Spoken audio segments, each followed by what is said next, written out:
অশোকনগর বিধানসভা কেন্দ্রে বিধায়ক নারায়ণ গোস্বামীর বিশেষ বৈঠক বাংলার বাড়ি উপভোক্তাদের নিয়ে। আপনারা দেখছেন সেই সময়ের বিশেষ মুহূর্তে ধারণকৃত ভিডিও চিত্র আজকের অশোকনগর পত্রিকার অনলাইনে। কথা দিয়ে কথা রাখলেন বাংলার মানবিক মুখ্যমন্ত্রী মমতা বন্দ্যোপাধ্যায়।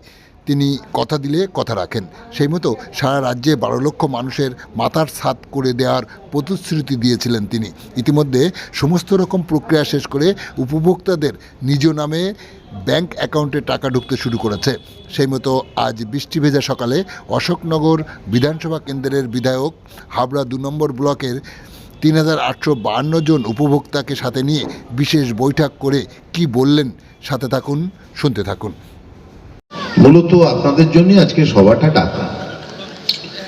বিআইও সাহেব বলেছেন, আমিও সংক্ষেপে বলবো। আজকে সারাদিনে অনেক প্রোগ্রাম, তার মধ্যে বৃষ্টি ভেজা সকাল, অনেক মা বোনের আসছেন বাড়িতে, অনেকের কাজ আছে। আমি 2 কথা বলি, আমার কথা শেষ করব। সেটা হচ্ছে আমরা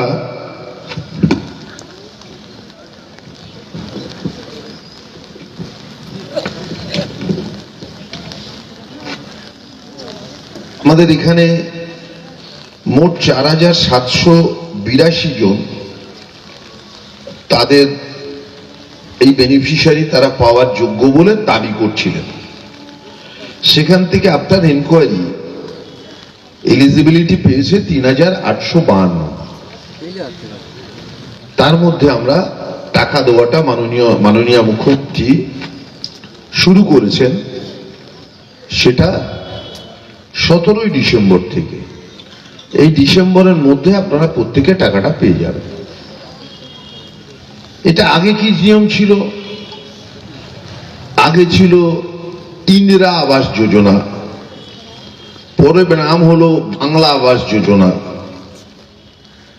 যখন ইন্দিরা আবাস যোজনা বা বাংলা আবাস যোজনা ছিল, তখন এই টাকার একটা বন্টনের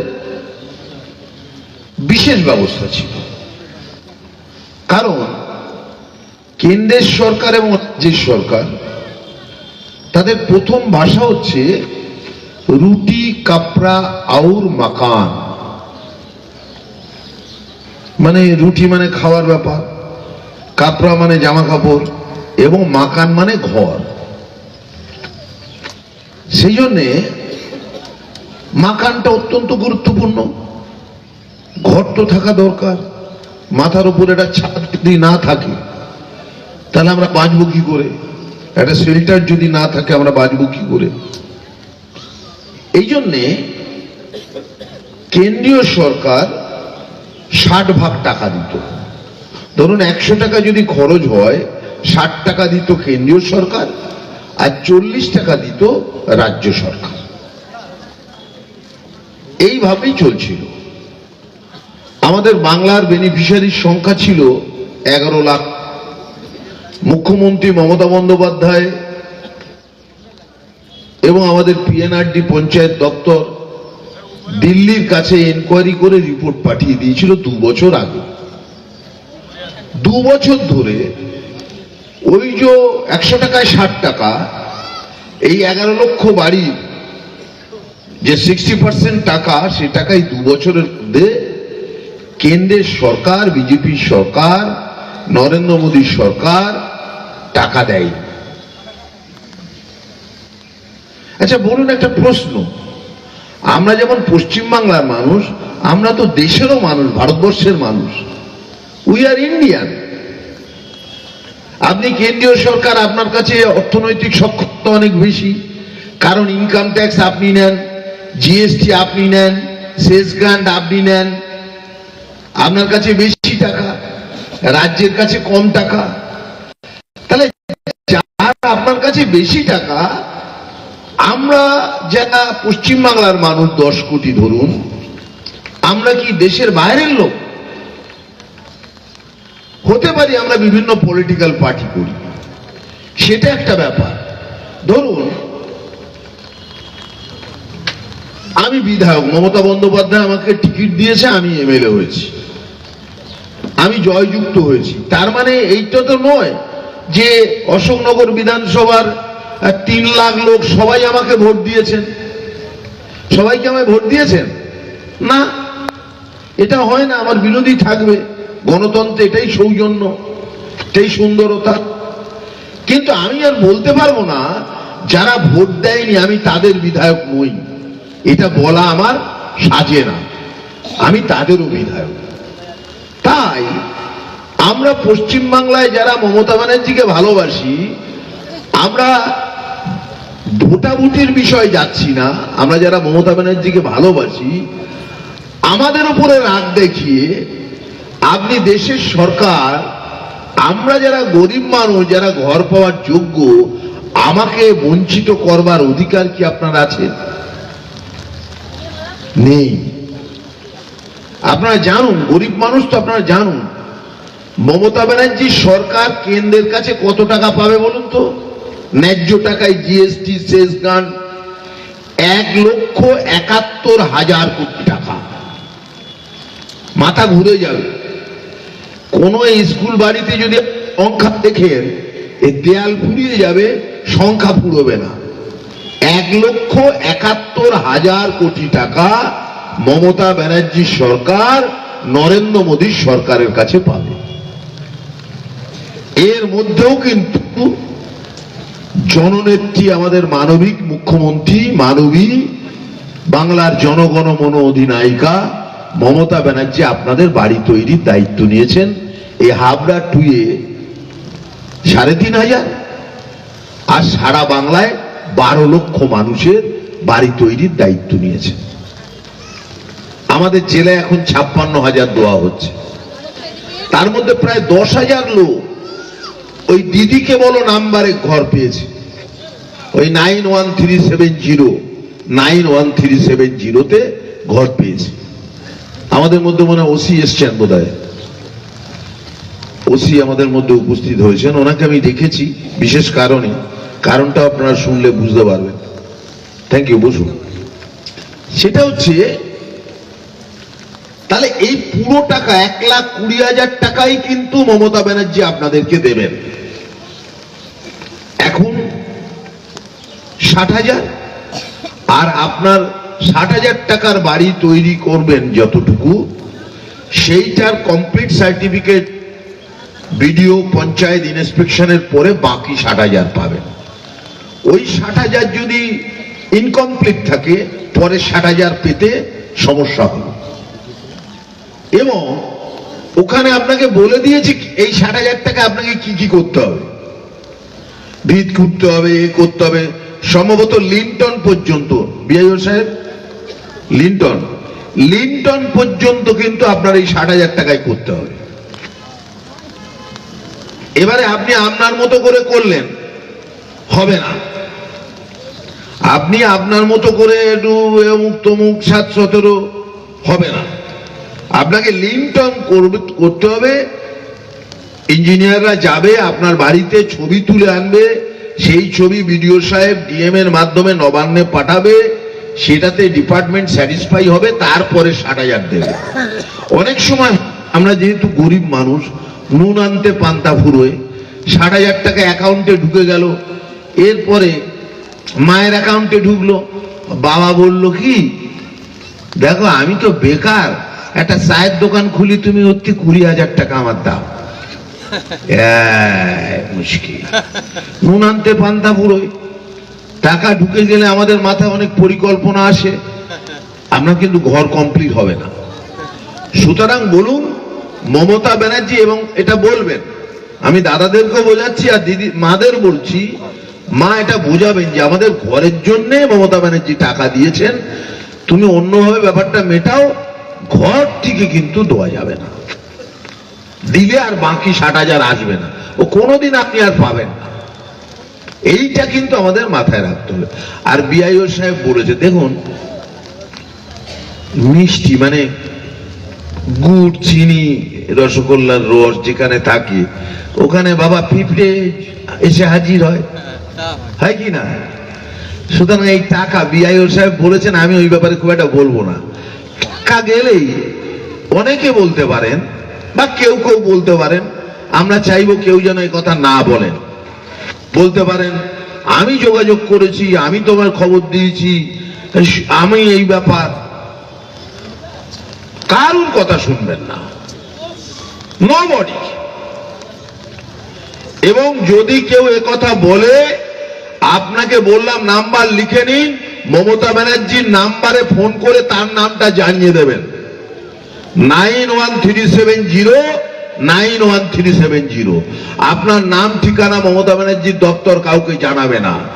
আপনি বলুন যে কে আপনার কাছে কি চাইছে, যদি কারো এরকম থেকে থাকে। এমনকি যদি কেউ আপনার থেকে হুমকি দেয়, ভয় দেখায়, আমি ওসি সাহেবকে এখানে রেখেছি, আপনারা থানায় চলে যাবেন, তার নামে আপনারা এফআইআর করে দেবেন। এটার জন্য মমতা বন্দ্যোপাধ্যায় পুলিশকে দায়িত্ব দিয়েছে। ডিজি সাহেবের উপস্থিতিতে তিনি জানিয়েছেন তার হলে এফআইআর করতে হবে, সে যে হোক। আমিও যদি হই, আমিও যদি কারুর কাছে চাই, আমার নামও আপনি এফআইআর করে দিন। তার মানে নিচের আর কথা বলছি না, কারুর কথা পথ ধরে ধরে আর বলছি না। অনেকে বলে, ও আমি তোমার জন্য যা করেছি এ বাদ গেছিল না, ওরে বাবা বিডি অফিসে এই ফিকির জিকির করে অমুকের সাথে এই বলে টলে আমি এই করেছি। না বললে শুনবেন না। মুখ্যমন্ত্রী মমতা ব্যানার্জির নাম্বারে ফোন করে দেবেন, থানার ওসির কাছে গোপনে চলে যাবেন, আমাকেও ফোন করতে পারেন, আমার অফিসে চিঠি দিতে পারেন। আমার নাম্বার আপনারা লিখে নিন। হ্যাঁ, আমার নাম্বার বলছি বাবা, নাম্বার লেখো 97326325। আবার 97455। আবার বলছি, এখন ফোনটা কিন্তু এক্ষুনি সবাই মিলে যদি চেষ্টা করেন, সে ফোনটা ওই সিকিউরিটিদের কাছে আছে, ওরা চিন্তা করছে এই রে সারাদিন ফোন ধরতে ধরতে ক্লান্ত, আবার এই 3000 লোকের সামনে নাম্বার দিচ্ছে। আবার প্রথম থেকে 97326, আবার 97455, আবার 97 হয়েছে। আর একবার লাস্ট বলছি, এরপর আর কিন্তু হবে না। 973269745। যদি আপনারা এরপরও কেউ না লিখতে পারেন, আপনি পঞ্চায়েত অফিসে গিয়ে প্রধানের কাছ থেকে নাম্বার নেবেন, বিডি অফিসে গিয়ে বিডিও সাহেব বা সভাপতি সাহেব যারা আছেন তাদের কাছ থেকে আমার নাম্বার নিয়ে নেবেন। কেমন জানাবেন। আমিও দেখতে চাই যে, দেখুন লক্ষ্য কি, মুখ্যমন্ত্রীর লক্ষ্য কি, গরিব মানুষের টাকা, এটা তাদের টাকা, তাদের হক, সেখান থেকে এক কাপ চাও যেন কেউ না খায়, এটাই মমতা বন্দ্যোপাধ্যায়ের লক্ষ্য। সেই জন্যই কিন্তু এত ব্যবস্থা উনি নিয়েছেন, আর আপনাদেরকে আমরা ডেকেছি এই জন্য। আর একটা কথা বলবো, টাকার মালিক তো আপনি, টাকা দিয়েছেন নেত্রী মমতা বন্দ্যোপাধ্যায়। এবার আপনি আপনার মতো আপনার বাড়ি আপনি করুন। আপনি কোন ভাটার থেকে ইট নেবেন, কোন গোলা থেকে সিমেন্ট বালি পাথর নেবেন, এটা তো আপনার। এ পাড়ার অমুক বলে দিল ওর দোকানতে নাও, আমি এটা ঠিকাদার কন্ট্রাক্টর পাঠাচ্ছি, ও বানিয়ে দেবেন না। আপনার জিনিস আপনি দাঁড়িয়ে থেকে বানান। এ মাতব্বরি কিন্তু বাংলার মাননীয় মুখ্যমন্ত্রী কাউকে করবার অধিকার দেয়নি। সরাসরি টাকা আপনাকে দিয়েছে, আপনি আপনার মতো পছন্দ মতো ভাটা থেকে, পছন্দ মতো বিল্ডার্সের দোকান থেকে মাল কিনে, আপনি পছন্দ মতো রাজমিস্ত্রি দিয়ে আপনি মতো করে করতেন, যেমনটা ইঞ্জিনিয়ার চাইছেন। এর একটা মাপ আছে, কিন্তু সেই মাপ অনুযায়ী আপনাকে করতে হবে। দরকার হলে পঞ্চায়েতে গিয়ে নির্মাণ সহায়কের সঙ্গে মডেল এস্টিমেটটা নিয়ে নেবেন, প্ল্যান আছে। আমি বিআরডিও সাহেবকে বল, প্ল্যানগুলো আপনারা যদি বেনিফিশিয়ারি হাতে পঞ্চায়েতের মাধ্যমে বাড়িতে একটা করে জেরক্স দিয়ে আসতে পারেন, সেই ছক অনুযায়ী আপনারা বানাবেন। ওর দৈর্ঘ্য, প্রস্থ, উচ্চতা পুরো মাপ আছে। আপনি আপনার মতো করে ছোট করে দিলেন, আপনি আপনার মতো করে বড় করে দিলেন। বড় করলে হবে কি, আবার টাকা লাগবে, আপনি পারবেন না, লিংটন যাবে না। লিংটন পর্যন্ত না গেলে পরে 60,000 ঢুকতে সমস্যা। তাহলে বোঝা গেল টাকা আপনার। কেউ যদি বলে অমুক কন্ট্রাক্টর দিয়ে বানান, নিজেরটা নিজে করুন। মমতা ব্যানার্জি বাংলার মানুষের ট্যাক্সের টাকা দিয়েছেন, যার 100% 1,20,000 টাকা আপনাকে, আপনি আপনার মতো করুন, এর 100 ভাগ অধিকার আপনার। এরপরও যদি কারুর নামে কোনো অভিযোগ থাকে, মুখ্যমন্ত্রীর দপ্তরের ওই যে নাম্বার বললাম, নাম্বারটা জানেন তো? দিদিকে বলো নাম্বার জানেন সবাই, 91370, আবার 91370, 91370, আবার 91370। হ্যাঁ, এরপরে উনি আরেকটা ঘোষণা করেছেন, এই সার্ভে করতে গিয়ে মুখ্যমন্ত্রী দেখেছেন যে আরো কিছু গরিব মানুষ আছেন। উনি যদিও 11 লাখ দেওয়ার কথা, উনি এখন 12 লাখ দিয়ে দিয়েছেন, 1 লাখ এক্সট্রা দিয়েছেন। এরপরও উনি টাকার জোগাড় করছেন যে যাতে 2025-এর শেষে বা 2026-এর শুরুতে বাংলায় আরো 16 লক্ষ মানুষকে, গরিব মানুষকে যাতে ঘর দেওয়া যায়। কি একবার জোরে হাততালি হবে না? আরো 16 লক্ষ মানুষ পাবেন, যারা পেলেন তারা আর পাবেন না, তার বাইরে যারা আছেন তারা পাবেন। সুতরাং আপনাদের কাজ আপনারা বুঝুন। এরপরে আপনারা এই সময় কতদিন, 60,000 টাকা যাদের ঢুকেছে, 90 থেকে 100 দিনের মধ্যে আপনাকে কাজ শেষ করতে হবে। তো গভর্নমেন্টের টার্গেট যাতে তাড়াতাড়ি হয়। কেন না? আপনি তাহলে তাড়াতাড়ি হলে তাড়াতাড়ি ঘরের মধ্যে ঢুকতে পারবেন। এবং লিংটন পর্যন্ত করতে 3 মাস, মানে 90 দিন থেকে 100 দিন সময় যথেষ্ট। এই সময়ের মধ্যে আপনারা করুন, নিজেদের অধিকার নিজেরা বলান। মমতা বন্দ্যোপাধ্যায় অধিকার আপনাদেরকে দিয়েছে। আমার বলার এইটুকু থাকলো, আর বাদবাকি কিছু বলার নেই। এরপরেও যদি কারুর টাকা ঢুকতে দেরি করে ইত্যাদি ইত্যাদি, আপনারা বিডিও সাহেবের কাছে আসবেন। উনি খুব সাউন্ড, মানে প্রশাসনিকভাবে ওনার অভিজ্ঞতা অনেক বেশি।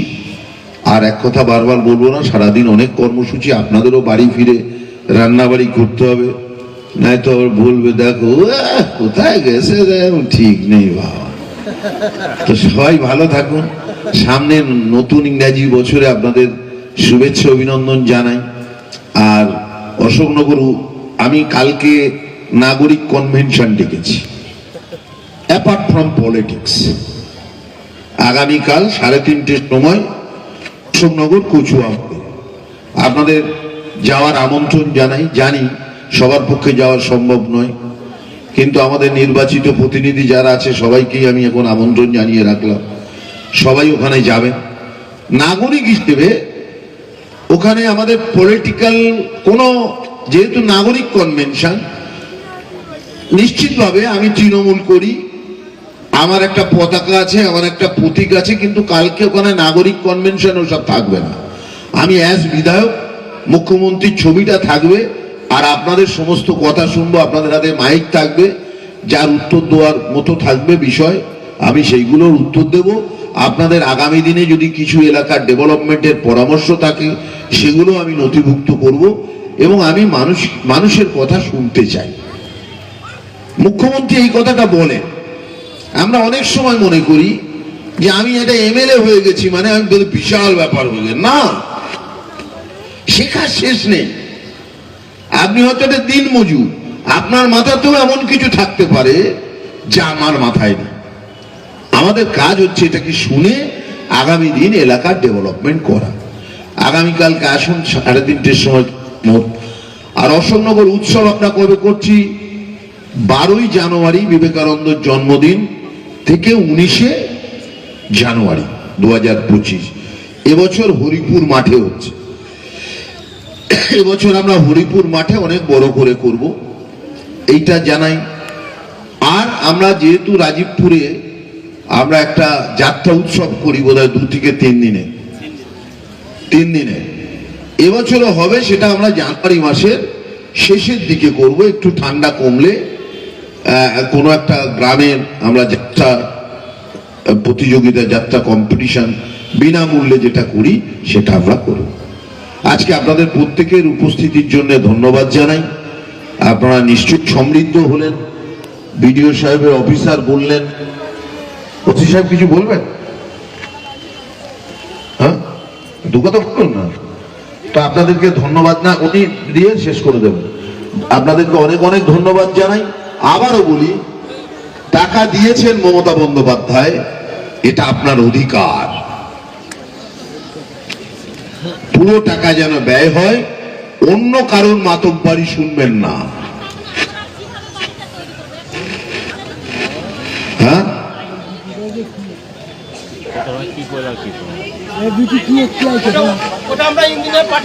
ওটা পাঠিয়ে দেবে, ইঞ্জিনিয়ার পাঠিয়ে দেবে প্রত্যেকের বাড়িতে। আপনাদের আরো যদি কিছু জিজ্ঞাসা থাকে বিডি সাহেবের কাছে আসবেন, বিআইও সাহেবের কাছে আসবেন, ওনারা আপনাদেরকে বুঝিয়ে দেবেন। সবাইকে উপস্থিতির জন্য, এই বৃষ্টি ভেজা সকালে উপস্থিতির জন্য অনেক অনেক ধন্যবাদ।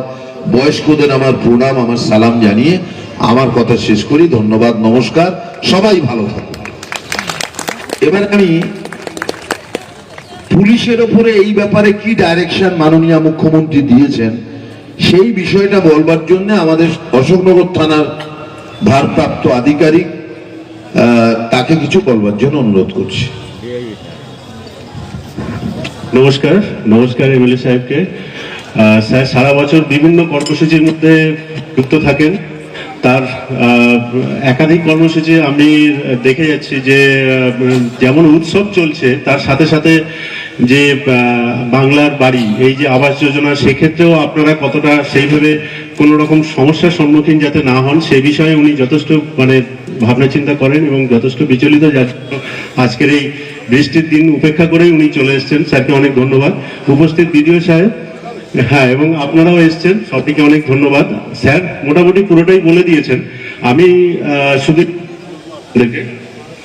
আপনাদেরকে একটা জিনিস বলবো যে যেটা বললেন, কোন রকম হুমকি, কোন রকম শুধু যে এটা করতে হবে, কোন রকম ভাবে আপনারা গাইডলাইনটা আছে, বিডিও সাহেবের যে গাইডলাইন আছে সেইভাবে করবেন। যেখান থেকে আপনার নেওয়ার ম্যাটেরিয়ালস নেওয়ার সেটা নেবেন। কেউ কোনো রকম ভাবে যদি বোঝানোর চেষ্টা করে আমি আপনার জন্য অনেক কিছু করেছি, একেবারে কোনো কথায় কান দেবেন না। আর যেটা আছে আপনার যেটা নিয়মাবলী যেটা আছে সেইভাবে কাজ করুন। কোনো রকম অসুবিধা হলে থানায় চলে যাবেন, আমরা এটাকে বিশেষ ভাবে নজরদারি রাখ। আরেকটা জিনিস হচ্ছে, অনেক সময় এটা ছাড়াও আরেকটা জিনিস হতে পারে, সেটা আইনি জটিলতায় ফেলতে পারে। ধরুন আপনার পাশের বাড়ির কেউ একজন এসে আপনি অনেকটা করেছেন, তারপর একটা 144 করে দিল, বা এরকম প্রবলেম হলে সেক্ষেত্রে আপনাদেরকে আমি বলছি আপনারা যাবেন, গিয়ে বিশেষভাবে উল্লেখ করবেন যে আমার এই প্রকল্পের টাকা কাজ ঢুকেছে, আমি এই কাজটা করতে যাচ্ছি, সেই সময় এই ধরনের প্রবলেমগুলো হচ্ছে, বা যেই মুহূর্তে এই ধরনের প্রবলেম আসবে বা নোটিশ আসবে সেটা আমাকে বিশেষভাবে দেখা করে আমাকে জানাবেন। আমরা যতটা সহযোগিতা করার সেটা নিশ্চয়ই করব, আপনাকে মেনেই করব। তো আশা করি সেক্ষেত্রে আমাদের পূর্ণ সহযোগিতা আপনারা পাবেন। ধন্যবাদ।